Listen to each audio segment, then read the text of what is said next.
Ó meu Senhor, o Senhor é onipresente, onisciente e onipotente. Nada há nesse mundo que não possas fazer. Eu me entrego a teus santos pés, por favor, Senhor, salva-me.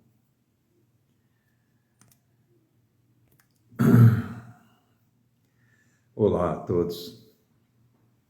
Hoje, segunda-feira. Hoje é dia 8. O primeiro dia dessa semana de live. Esses segundos primeiros da live demoram um pouco para que as pessoas saibam. A rede social está avisando ainda de que já estamos ao vivo. Eu vou pedir, antes de mais nada, as pessoas que forem entrando ou as que forem assistindo esses vídeos depois gravados e arquivados para que vocês tenham acesso, que curtam, sabe, que deem seu like, que cliquem aí nesse coraçãozinho e que sigam.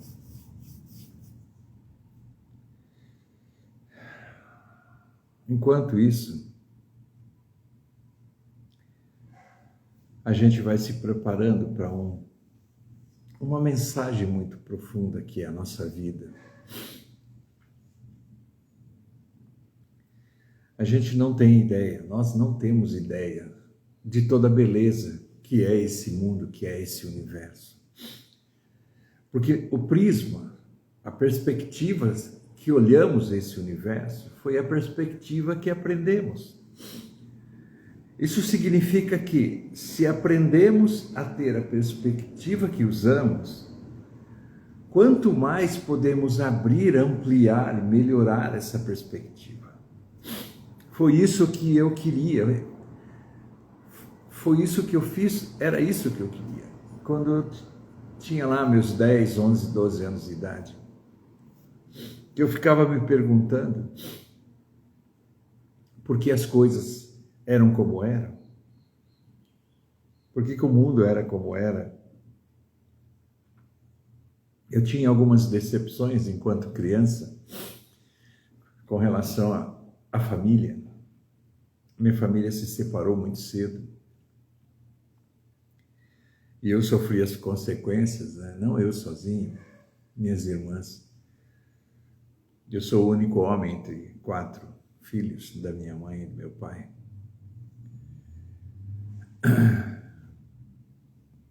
E eu me lembro que filho, homem, sempre se espelha no pai. E o fato de se ausentar tão cedo fez com que eu tivesse algum tipo de revolta. E eu me lembro que eu reconheço às vezes essa revolta nas pessoas e eu sei a causa delas.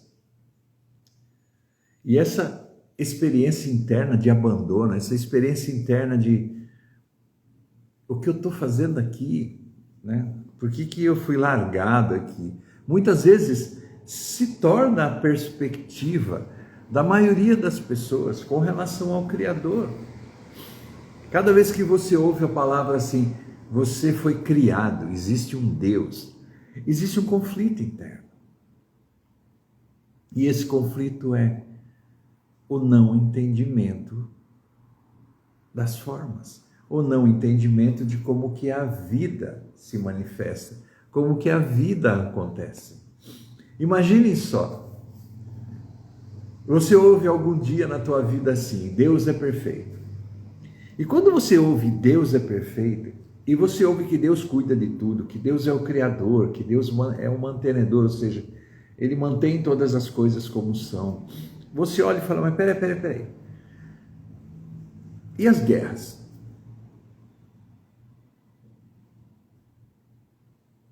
E as doenças?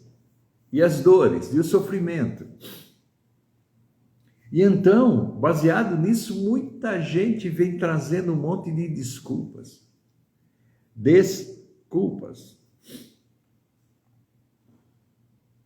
Explicações, justificativas. E aí vem toda uma série de teorias. Hoje não é hora de, não é dia de entrar nessas teorias. Eu não vou falar sobre isso diretamente. Mas eu quero continuar na coisa mais importante, que é a essência e o conflito. Todo conflito é um conflito de regras, não de valores. Todas as coisas que acontecem nesse mundo, você pode ter valores iguais, mas regras diferentes. Por exemplo, Deus é um valor. Então existe Deus e você dá valor para Deus. Só que as regras para que esse valor exista é assim. Eu ganhei um presente de Deus. Então Deus está feliz comigo.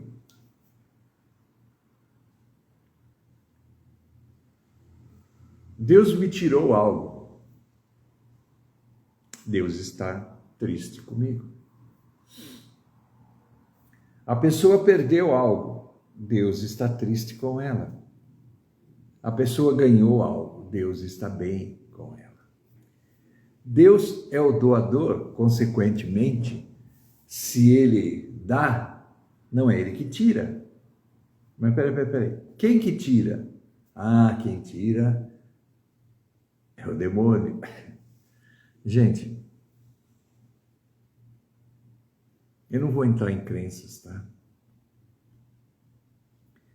Eu não vou entrar em energias sutis, eu não vou entrar... É muito cedo para isso. Eu preciso que vocês compreendam uma coisa. Esse universo, ele é perfeito. Se há algo nele que a gente não consegue entender, que a gente não consegue ter uma reação positiva, é nossa perspectiva. Foi a forma que aprendemos a entender o universo. Foram as referências que tivemos que faz com que a gente interprete as situações, as coisas que acontecem.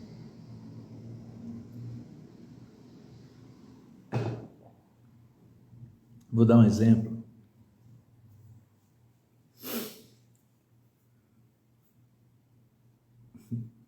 Eu não queria entrar nisso, mas não tem jeito. Todas essas teorias que temos sobre anjos e demônios. Os anjos existem, os demônios existem. Eu não vou entrar nisso hoje. Mas a criação, do jeito que ela foi feita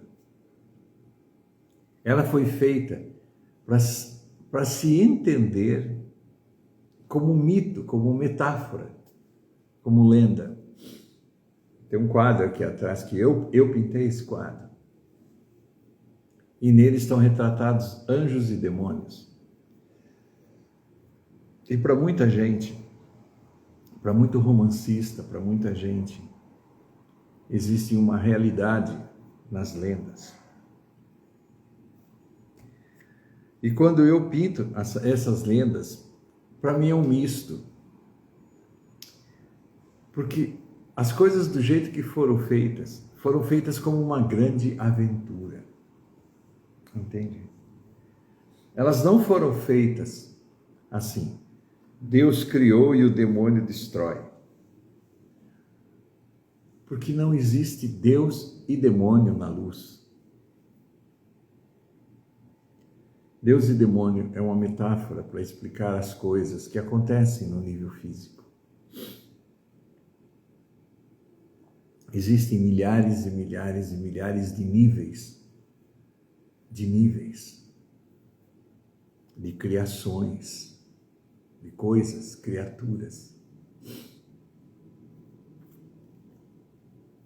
Eu me lembro que tem uma passagem que diz que não compete aos homens saber sobre épocas ou tempos que Deus reservou para sua exclusiva autoridade ou sabedoria. Então, eu prefiro não ficar entrando a não ser que haja uma necessidade individual. Okay? Se não houver uma necessidade individual, a gente tem que mais ou menos ver o entendimento genérico. O que é entendimento genérico? É assim, o que é real para todos, não real para uma pessoa específica, mas o que é real para todos. Porque se eu for dar uma mensagem individual, eu não consigo, porque quantas pessoas são?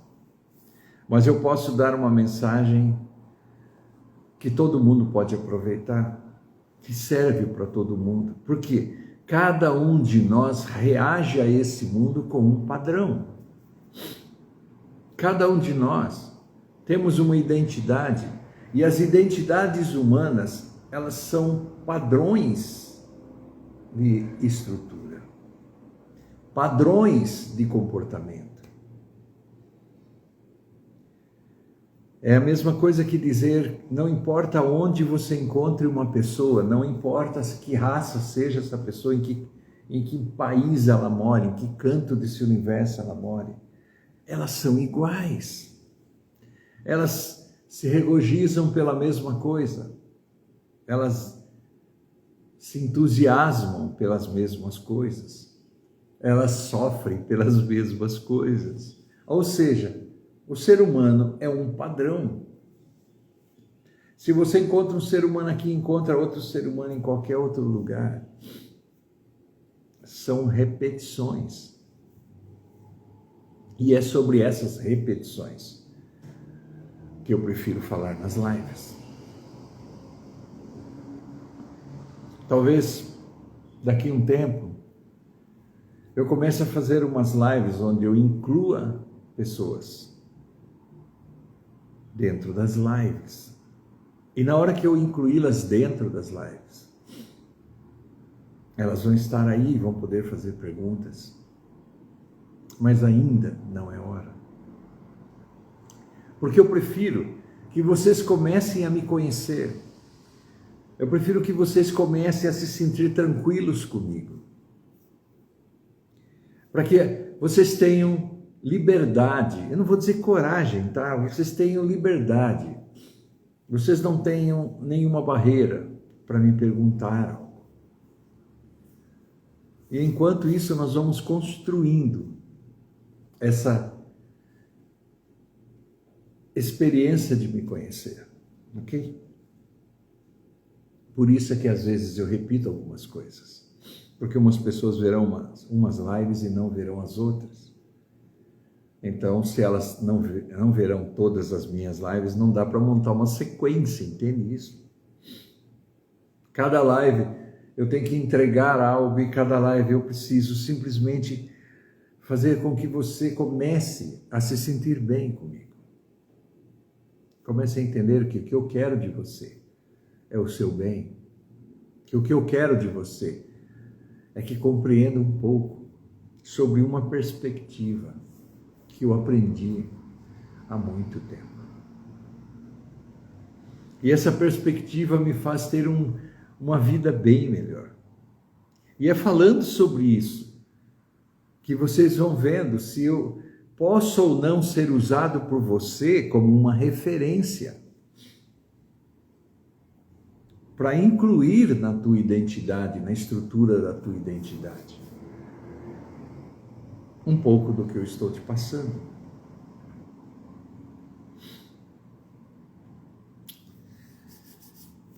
Quando eu digo que somos padrões, é uma verdade. Desde a mais invisível molécula até o mais visível macrocosmo. Ou o invisível macrocosmo. Macrocosmo, né? O mundo é feito de repetições. A gente chama isso, como desenho, né? Como desenhista têxtil, de rapport. E a gente chama no comportamento de rapport, que significa similaridade, cópia,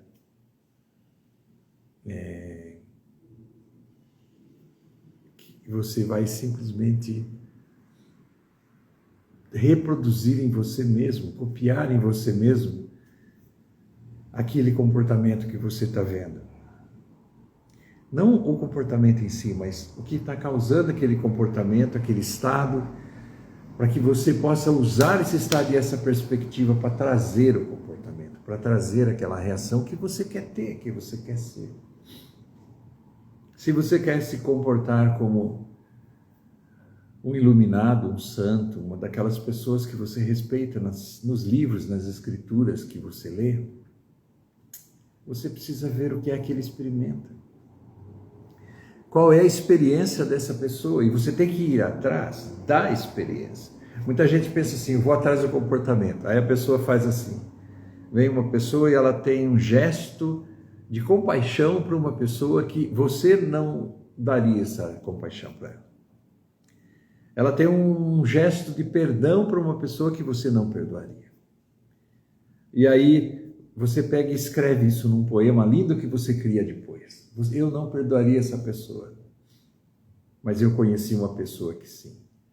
E aí você fica falando assim, gente, nós precisamos perdoar, nós precisamos ter compaixão com os outros. De onde vem a realidade disso? Não há realidade disso. Quer dizer que a gente não pode ser bom? Não, não é isso.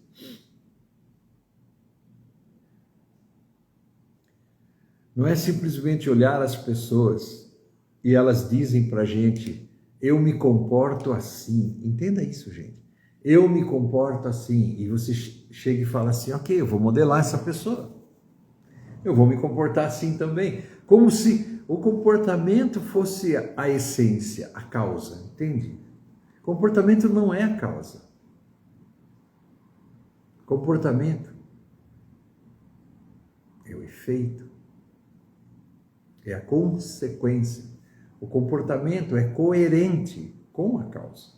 É coerente com a estrutura da identidade daquela pessoa. E é isso que precisamos ser espertos nesse mundo. Porque a gente fica perdido e olhando e lendo tanta coisa sobre comporte-se dessa forma, você tem que ser assim, você tem que ser assado, e você não consegue. E a única coisa que você consegue é sofrer, porque você não consegue ser assim, você não consegue alterar um comportamento. O comportamento é uma consequência. Para você ser uma pessoa que se comporta de uma forma elegante, você tem que ser, na estrutura do seu ser, da sua identidade. Você tem que ser uma pessoa elegante. A elegância é uma experiência interna de ser. Então você transmite do lado de fora. Pessoa boa. Vamos ser bons. Temos que ser bons, temos que ser... Ser bom é um comportamento. Os comportamentos que você vê de pessoas honestas, de pessoas boas, de pessoas maravilhosas, são resultados, muitas vezes, de uma vida, de estrutura de si mesmo. Aquela pessoa trabalhou muito para que a estrutura de sua identidade fosse uma estrutura de um ser bom. Então, as atitudes dela nesse mundo são de uma pessoa boa, são honestas. Ela não faz mal a ninguém, a nada. Mas porque ela é assim. Se você não é assim, tentar mudar assim, um comportamento, tentar imitar outra pessoa. Eu tenho que ser bom, eu tenho que ser... Vai causar sofrimento. Não que você não deva ser assim. É bom você imitar as pessoas, mas não vai te transformar numa pessoa boa. Entende? Você vai continuar sendo do jeito que sua estrutura é. Então, qual é a ideia? Mudar a estrutura. Mudar a forma que você vê as coisas. Tem que ser uma coisa interna. Você tem que levar para dentro de você o entendimento. E quando você consegue entender, e você consegue, na hora de que você entende, você fala, eu quero isso. Mas você tem que entender primeiro. E quando você entende e quer, isso passa a fazer parte de você.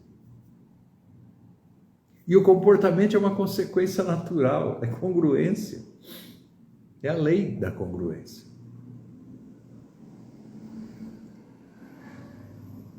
Não tem como você ser uma pessoa boa e agir maldosamente. Não tem como você ser uma pessoa má e agir com bondade.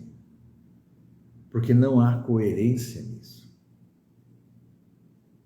Entende? E se existem comportamentos, existe a causa. Quando a gente ouve falar seja bom, a gente não está ouvindo falar assim, se comporte com bondade. Não. Você tem que levar isso para o seu coração. Você tem que se tornar uma pessoa que no seu coração você é uma pessoa boa. E como que isso é possível? Como é que é possível você melhorar? Não o comportamento, que comportamento é consequência. Como é possível você ser bom, ter comportamentos bons, ser inteligente, ter comportamentos inteligentes, ser prático, ter comportamentos práticos, ser feliz, ter comportamentos de felicidades, não sofrer, ter comportamentos de uma pessoa que não sofre, que não se envolve com coisas que não valem a pena. É mudando, é entrando em contato com o que você é.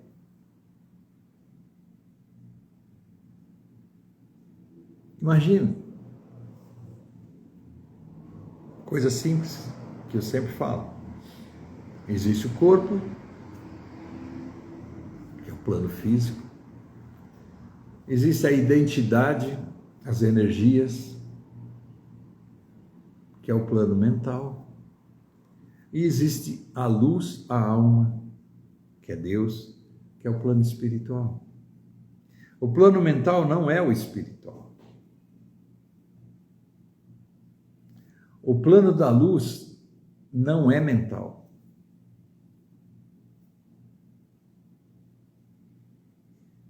O plano físico não é mental. O plano físico não é espiritual. O espiritual não é físico.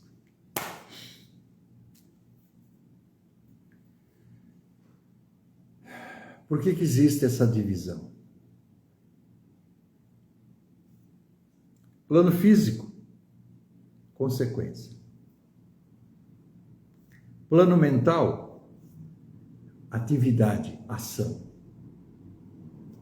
Plano espiritual, luz, onisciência, onipresença e onipotência. Da luz vem tudo que você conhece. A essência, a causa primeira, é o Criador. A energia, a luz, que está por trás de tudo. Quando eu digo está por trás de tudo, eu digo criou e mantém e transforma. O mundo mental é um mundo onde as estratégias são criadas. É onde o jogo é feito. É onde as ações acontecem. É onde as energias são duais. É onde a energia tem o lado bom, o lado ruim, o lado criador, o lado destruidor, o lado transformador em suas fases de criação, preservação e destruição. O plano físico é o resultado, é o palco, é o cenário, é a peça de teatro onde tudo acontece. E a gente, nesse mundo, a gente cresce só vivendo a peça. Então você é o ator, mas você não sabe que tem um script, que tem um escritor, um roteirista, que tem um diretor, que tem um criador de todo esse espetáculo. E quando você olha e fala assim, essa peça tem um criador, é assim que a gente vive nesse mundo, né? Tem um Deus. Só que saber disso não muda nada. Porque o jogo todo está de um jeito que as peças não foram mexidas na parte individual do livre-arbítrio.